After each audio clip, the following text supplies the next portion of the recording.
So hello everyone, आज आपके सामने चैप्टर है 19 जिसका नाम है ऊष्मा स्थानांतरण, हीट ट्रांसफर। इस चैप्टर में हम स्टडी करेंगे हीट का ट्रांसफर किस तरह से होता है। तो जैसा कि चैप्टर में हेडिंग का नाम पड़ा हुआ है, पहली हेडिंग का नाम ऊष्मा का संचरण, किस तरह से ऊष्मा संचरित होती है, हमें ये पढ़ना है। तो देखिए 3 मेथड होते हैं जिससे ऊष्मा का संचरण हो सकता है। पहला मेथड होता है चालन, दूसरा संवहन और तीसरा विकिरण। तो हमें इन 3 मेथड के बारे में पढ़ना है, चालन, संवहन और विकिरण। तो सबसे पहले हम चालू करते हैं चालन मेथड क्या होता है इसके बारे में समझते हैं। देखिए चालन एक ऐसा मेथड होता है जिसमें हीट का ट्रांसफर हाई रीजन वाले टेम्परेचर, हाई रीजन वाले एरिया से हाई टेम्परेचर रीजन से लो टेम्परेचर रीजन में होता है, लेकिन जो पार्टिकल हीट का ट्रांसफर करते हैं वो अपना स्थान नहीं छोड़ते हैं। तो वही लिखिए, चालन ऊष्मा संचरण की वह विधि है जिसमें वस्तु के ऊंचे ताप वाले भाग के कण नीचे ताप वाले भाग के कणों को ऊष्मा को स्थानांतरित तो करते हैं परंतु अपना स्थान नहीं छोड़ते हैं। जैसे कि एग्जांपल ले लिया जाए तो आप एक लोहे की छड़ को गर्म करें। जब लोहे की छड़ का एक सिरा आप गर्म करेंगे तो थोड़ी देर बाद दूसरा सिरा भी उसका धीरे धीरे गर्म होने लगता है। इसका मतलब है हीट का ट्रांसफर तो हो रहा है हाई टेम्परेचर रीजन से लो टेम्परेचर रीजन, लेकिन इसके अंदर जो पार्टिकल हैं वो अपनी जगह नहीं छोड़ते हैं। तो इस तरह के मेथड को हम लोग कहते हैं चालन, जिसमें पार्टिकल अपनी जगह नहीं छोड़ते हैं। नेक्स्ट मेथड की हम बात करते हैं जिसका नाम है संवहन। संवहन एक ऐसी विधि है जिसमें ऊष्मा का संचरण तो होता है लेकिन पार्टिकल अपनी जगह भी छोड़ देते हैं। तो ऊष्मा संचरण की वह विधि जिसमें ऊष्मा संचरण पदार्थ के कणों की स्थानांतरित गति के कारण होता है। अर्थात जैसे कि चालन में पार्टिकल अपने जगह को नहीं छोड़ रहे थे, बट संवहन में क्या होता है कि पार्टिकल अपनी जगह को छोड़ के ऊष्मा को एक स्थान से दूसरे स्थान तक ले जाते हैं। तो संवहन ऊष्मा संचरण की वह विधि है जिसमें पार्टिकल या कण कह लें अपने स्थान को छोड़ देते हैं और दूसरे स्थान तक ऊष्मा का संचरण करते हैं। जैसा कि लिखा भी होगा, जैसे अगर आप पानी का एक बर्तन में आप पानी ले लें और बर्तन को गर्म करें तो नीचे जो तली के पास वाले जल के कण हैं उनको जैसे ही ऊर्जा मिलेगी वह उस ऊष्मा को ग्रहित करके ऊपर की ओर जाते हैं और ऊपर वाले सतह का ताप बढ़ाते हैं। इस तरह से हमारा जो है ऊष्मा का संचरण होता है संवहन मेथड के द्वारा। इसी के नेक्स्ट में हम बात करते हैं मेथड जिसका नाम है विकिरण। तो विकिरण एक ऐसा मेथड है जिसमें हमें मीडियम की रिक्वायरमेंट नहीं होती है। अर्थात अगर रेडिएशन को एक एरिया से दूसरे एरिया में भेजना है या एक रीजन से दूसरे रीजन भेजना है, so we do not require any kind of medium. तो ऊष्मा संचरण की वह विधि जिसमें ऊष्मा के एक स्थान से दूसरे स्थान तक स्थानांतरण हेतु माध्यम की आवश्यकता नहीं होती है। तो इस तरह के मेथड को हम कहते हैं विकिरण। जैसे कि आप आग के पास खड़े हो जाएं तो आपको थोड़ी देर बाद गर्माहट महसूस होने लगती है। तो ये गर्माहट जिसके कारण महसूस होती है वो मेथड होता है विकिरण, जिसको हम लोग कहते हैं रेडिएशन। तो ऊष्मा संचरण की वह विधि जिसमें ऊष्मा को एक स्थान से दूसरे स्थान तक संचरित होने के लिए माध्यम की आवश्यकता नहीं होती है। जैसे कि एक एग्जांपल हमारे पास सूर्य से आने वाली ऊष्मा विकिरण जो है वो भी इसका एक तरह का एग्जाम्पल है। चलिए अगली हेडिंग आपकी, किसी सुचालक छड़ में ऊष्मा का चालन। अर्थात हम एक छड़ लेंगे और उस छड़ को गर्म करेंगे और बताएंगे कि उसमें जो ऊष्मा का ट्रांसफर होता है वो चालन मेथड द्वारा होता है। तो जैसे कि आपको दिखाया गया है कि एक छड़ है जिसका ए बी नाम ले लेते हैं हम लोग। इसके ए सिरे को हमने गर्म किया तो हीट का ट्रांसफर ए सिरे से बी सिरे की ओर होगा। जब हीट का ट्रांसफर ए सिरे से बी सिरे की ओर होगा तो वो ट्रांसफर धीरे धीरे होगा। अर्थात थोड़ा टेम्परेचर यहाँ का बढ़ेगा, फिर यहाँ का बढ़ेगा, धीरे धीरे टेम्परेचर बढ़ेगा। तो हर समय के साथ जो टेम्परेचर है हर रीजन का वो क्या होता रहेगा, चेंज होता रहेगा। और जब समय के साथ प्रत्येक परिच्छेद का ताप बदलता रहे तो इस अवस्था को हम लोग कहते हैं परिवर्ती अवस्था। तो क्या कहलाती है परिवर्ती अवस्था? जिसमें प्रत्येक परिच्छेद का ताप समय के साथ बदलता रहे। अर्थात इसका ताप कुछ और है भी, इस समय इसका ताप कुछ और है, इस समय इसका ताप कुछ और है। तो समय के साथ प्रत्येक परिच्छेद का ताप जो होता है वो बदलता रहता है। तो इस तरह की अवस्था को, छड़ की यह अवस्था कहलाती है परिवर्ती अवस्था। अब अगर हम बात करें कि हीट का ट्रांसफर होता रहा और एक टाइम ऐसा आ गया कि प्रत्येक सिरे, प्रत्येक परिच्छेद का ताप एक समान हो गया, और जब प्रत्येक परिच्छेद का ताप एक समान हो गया तो वो अवस्था हमारी कहलाती है स्थायी अवस्था। तो स्थायी अवस्था वह अवस्था होती है जिसमें क्षण का कोई भी भाग ऊष्मा को अवशोषित नहीं करता है, और यह अचर अवस्था, या इसे ही हम लोग क्या कहते हैं, स्थायी अवस्था, जिसमें क्षण के प्रत्येक भाग ऊष्मा को अवशोषित ना करे, तो इस अवस्था को हम लोग कहते हैं स्थायी अवस्था। स्थायी अवस्था में क्या क्या होता है आप देख सकते हैं कि D theta upon D T, अर्थात समय के साथ ताप में कोई परिवर्तन नहीं होता है। D theta upon D T बराबर 0 का मतलब हो गया समय के साथ ताप में कोई परिवर्तन नहीं होता है। जैसा कि आप ग्राफ में देख सकते हैं, समय को हम धीरे धीरे बढ़ाते भी रहें लेकिन ताप का मान एक समान है, अर्थात जो ताप ए सिरे का होगा वही ताप आपका बी सिरे का होगा, वही बीच वाले का ताप होगा। ये अवस्था कहलाती है आपकी स्थायी अवस्था।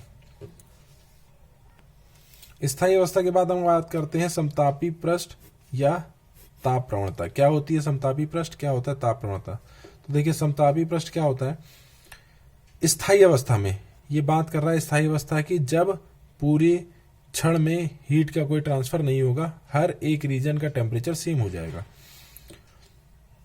तो स्थायी अवस्था में किसी चालक के भीतर का वह पृष्ठ जिस पर स्थित सभी बिंदुओं का ताप एक समान हो, अर्थात हम चालक के भीतर कोई एक पृष्ठ ले लें, जैसे मान लीजिए ये एक घनाभ है, घनाभ का एक पृष्ठ हमने ये ले लिया, जैसे मान लीजिए ये स्थायी अवस्था में या समतापी पृष्ठ की बात करें तो ये एक ऐसा पृष्ठ है इसके प्रत्येक बिंदु का ताप एक समान रहेगा, तभी वो कहलाएगा आपका समतापी पृष्ठ। अगर हम इस पृष्ठ की बात करें तो इस पृष्ठ के प्रत्येक बिंदु का ताप एक समान रहेगा। अगर इस अवस्था को हम लोग क्या कहेंगे, समतापी पृष्ठ। समतापी पृष्ठ की एक इंपॉर्टेंट पॉइंट ये है कि ऊष्मा प्रवाह की दिशा समतापी पृष्ठ के विलंबित होती है। जैसे अगर पृष्ठ ऐसे है तो ऊष्मा प्रवाह की दिशा इसके हमेशा कैसे रहेगी, लंबवत, जैसा कि आप देख सकते हैं। उसके बाद अगली हेडिंग आती है ताप प्रवणता, टेम्परेचर ग्रेडियंट। दो समतापी पृष्ठों के बीच दूरी के साथ ताप परिवर्तन को ताप प्रवणता कहते हैं। क्या होता है पहले इसको समझते हैं। जैसे मान लीजिए आपने स्थायी अवस्था की बात की और एक सिरा है m और दूसरा सिरा है n। m सिरे का ताप θ1 है और n सिरे का ताप θ2 है। या इसके बीच में एक सरफेस ले ली S1 जिसका ताप है थीटा और दूसरी सरफेस है S2 जिसका ताप है थीटा माइनस डेल्टा थीटा। आगे बढ़ने पे ताप का मान घटता है, तो यहाँ थीटा है तो यहाँ थीटा माइनस डेल्टा थीटा, उससे कुछ कम अंतर है। S1 S2 दो सरफेस हैं और इनके बीच की डिस्टेंस मान ली कितनी है x। तो क्या होती है ताप प्रवणता, दोनों सिरों के तापांतर तथा उनके बीच की दूरी, दोनों समतापी पृष्ठों के तापांतर तथा उनके बीच की दूरी के अनुपात को हम कहते हैं आपका ताप प्रवणता। तो आप देख सकते हैं ताप प्रवणता क्या होती है, दोनों पृष्ठों के तापांतर। आपने देखा S2 पृष्ठ का तापांतर थीटा माइनस डेल्टा थीटा था ताप, और S1 पृष्ठ का ताप था थीटा, तो दोनों के तापांतर और उनके बीच की दूरी को ताप प्रवणता कहते हैं। अब इस फॉर्मूले में जब हम न्यूमेरिकली सॉल्व करते हैं तो इस जो डेल्टा थीटा और डेल्टा एक्स की हम लोग को न्यूमेरिकल वैल्यू रखनी पड़ती है। और यहाँ माइनस साइन जो प्रेजेंट कर रहा है वो ये प्रेजेंट कर रहा है कि जैसे जैसे डिस्टेंस बढ़ती है टेम्परेचर की वैल्यू धीरे धीरे डिक्रीज होती जाती है। और इसका एसआई मात्रक केल्विन पर मीटर होता है, ताप का केल्विन मीटर या डिग्री पर सेल्सियस मीटर, इसका विमेय सूत्र इस तरह से होता है और ये एक अदिश राशि है। ताप प्रवणता के बाद हम बात करते हैं ऊष्मा चालकता गुणांक की। क्या होता है ऊष्मा चालकता गुणांक? देखिए मोटी मोटी बात समझिए, ऊष्मा चालकता गुणांक जिस भी मटेरियल का ज्यादा होगा वो उसमें ऊष्मा का संचरण आसानी से हो जाएगा। जिस वस्तु का ऊष्मा चालकता गुणांक कम होगा उसमें संचरण उतना ही कम हो पाएगा। तो क्या होता है ऊष्मा चालकता गुणांक, हमें समझना है। जैसे मान लीजिए आपने एक घनाभ ले लिया जिसका एक पृष्ठ है m और दूसरा पृष्ठ है n। इस सिरे का ताप थीटा है और सिरे का θ1 है, इस सिरे का ताप θ2 है। अब हमें बात करनी है, मान लिया हमने दो पृष्ठ है, एक समतापी पृष्ठ S1 है और दूसरा समतापी पृष्ठ S2 है। क्यों हीट ट्रांसफर हो रही है पूरे से, इस S1 सिरे का ताप थीटा है और S2 समतापी पृष्ठ का ताप थीटा माइनस डेल्टा थीटा है। तो जब Q हीट ट्रांसफर हो रही है और दोनों के बीच की दूरी डेल्टा x है, तो इस समतापी पृष्ठ से होकर जाने वाली जो ऊष्मा होती है वो किन किन बातों पर निर्भर करती है वो हमको देखना है। तो इस समतापी पृष्ठ से होकर जाने वाली जो हीट होती है वो डिपेंड करती है पृष्ठ के क्षेत्रफल के अनुक्रमानुपाती होती है। जो इसका क्षेत्रफल है आप देख सकते हैं, जो इसका क्षेत्रफल होगा ये इसके समानुपाती होती है। दोनों पृष्ठों के बीच की ताप प्रवणता के अनुक्रमणपाती होती है, अर्थात S1 S2 दो पृष्ठ हैं, इनके बीच की जो ताप प्रवणता minus delta theta by delta x है उसके क्या होगी, समानुपाती होगी। और ये उस समय के अनुक्रमणपाती होती है, अर्थात हीट जो है वो समय की क्या होती है, अनुक्रमणपाती या समानुपाती। तो तीनों को मिलाने पर एक टर्म बनता है Q is proportional to A bracket में minus delta theta by delta x into t. Proportional का साइन हटाने पे एक कांस्टेंट आता है जिसकी वैल्यू हमने यहाँ पे जिसका नाम दे दिया K, जहाँ K एक नियतांक है जिसका मान छड़ के पदार्थ पर निर्भर करता है। मैंने आपको पहले ही बताया था कि पदार्थ पर निर्भर करने वाला है, अर्थात जिस पदार्थ की ऊष्मा चालकता गुणांक जितनी अच्छी होगी वही ऊष्मा का उतना अच्छा से अच्छा संचरण करेगा। छड़ का पदार्थ का, और इस K को हम कहते क्या है, छड़ के पदार्थ का ऊष्मा चालकता गुणांक, कोफिशिएंट ऑफ थर्मल कंडक्टिविटी। और जब इस पूरे को एक साथ मिलाया तो अगर हम जनरल वे में बात करें इस पूरे के लिए कि डेल्टा थीटा बराबर theta two minus theta one, जैसा कि इसका देख सकते हैं आप, theta two minus theta one, और दोनों के बीच पूरी की लंबाई कितनी L मान ली, तो Q बराबर कितना आ जाएगा, के A theta one minus, minus को साइन अंदर दे दिया तो theta one minus theta two into T by L ऊष्मा चालकता गुणांक। तो अगर हम अब डेफिनेशन अगर आपको बनानी है के की तो कैसे बनाएंगे, मान लिया लंबाई क्या है L इक्वल टू 1 मीटर, परिच्छेद क्षेत्रफल कितना है 1 मीटर स्क्वायर, और तापांतर 1 डिग्री सेल्सियस, और समय लग रहा है 1 सेकेंड। तो अब हमें ऊष्मा चालकता गुणांक की डेफिनेशन बनानी, क्या बनेगी डेफिनेशन देख लीजिए, किसी पदार्थ का ऊष्मा चालकता गुणांक, किसी पदार्थ का ऊष्मा चालकता गुणांक ऊष्मा की वह मात्रा है जो स्थायी अवस्था में उस पदार्थ के 1 मीटर लंबी तथा 1 मीटर स्क्वायर अनुप्रस्थ काट के क्षेत्रफल से 1 सेकेंड में प्रवाहित होती है। अर्थात किसी चालक छड़ के प्रति एकांक लंबाई से 1 मीटर स्क्वायर अनुप्रस्थ काट के क्षेत्रफल से प्रति सेकंड प्रवाहित होने वाली जो ऊष्मा होती है उसे ही उसका क्या कहलाते हैं, ताप प्रवणता, जबकि तापांतर भी क्या होना चाहिए 1 डिग्री सेल्सियस हो या 1 केल्विन हो। तो इस तरह के इस टर्म को हम कहते हैं ऊष्मा चालकता गुणांक। अब हम बात करते हैं क्या होता है ऊष्मा चालकता गुणांक का मात्रक और क्या होती है इसकी विमा। तो देख सकते हैं के का ऐसा ही मात्रक जो होता है जूल पर मीटर स्क्वायर पर केल्विन या वॉट पर मीटर पर केल्विन, सॉरी माफ कीजिएगा, जूल पर मीटर पर सेकंड पर केल्विन या वॉट पर जूल पर सेकंड वॉट हो जाएगा, वॉट पर मीटर पर केल्विन। और इसी के साथ इसकी जो विमा होती है MLT माइनस 3 थीटा माइनस 1। तो इस तरह से हमने पढ़ा किसी चालक छड़ का ऊष्मा चालकता गुणांक। अब एक चीज और है यहाँ पे, ऊष्मा प्रवाह की दर को ऊष्मा धारा कहते हैं। जैसे आवेश प्रवाह की दर को धारा कहते हैं, आवेश प्रवाह की दर को विद्युत धारा कहते हैं, उसी तरह ऊष्मा प्रवाह की दर को ऊष्मा धारा कहते हैं। धारा का मतलब होता है फ्लो ऑफ एनीथिंग, किसी चीज का बहना कहलाता है धारा। अगर वह ऊष्मा का ट्रांसफर हो रहा है तो वो ऊष्मा धारा हो जाएगी, अगर वह आवेश का प्रवाह हो रहा है तो वह आवेश की धारा हो जाएगी। तो इसको H से रिप्रेजेंट करते हैं dq बाई dt। तो आपने देखा था Q का फॉर्मूला, इस Q के फॉर्मूले में T को डिवाइड कर दें तो dq over dt is equal to K A theta one minus theta two by L, ये है ऊष्मा प्रवाह।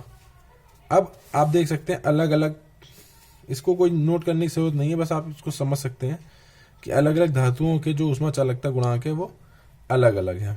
कॉपर का देखिए सबसे ज़्यादा है, तो कॉपर के से हीट का ट्रांसफर अच्छे से हो जाता है।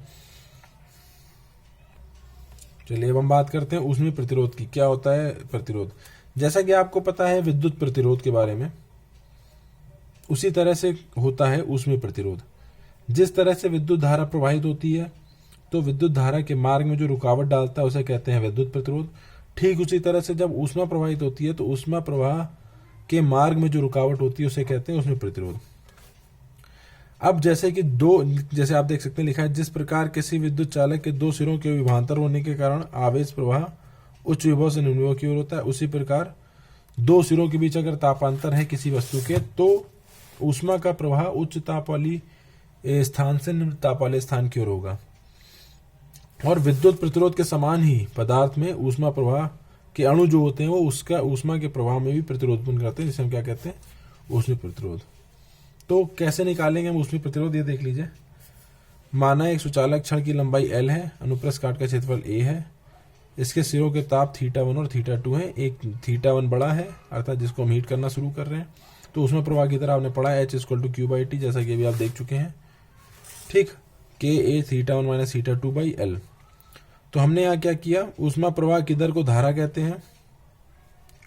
और आप जानते हैं अगर हम V = IR पढ़ें तो R = V/I।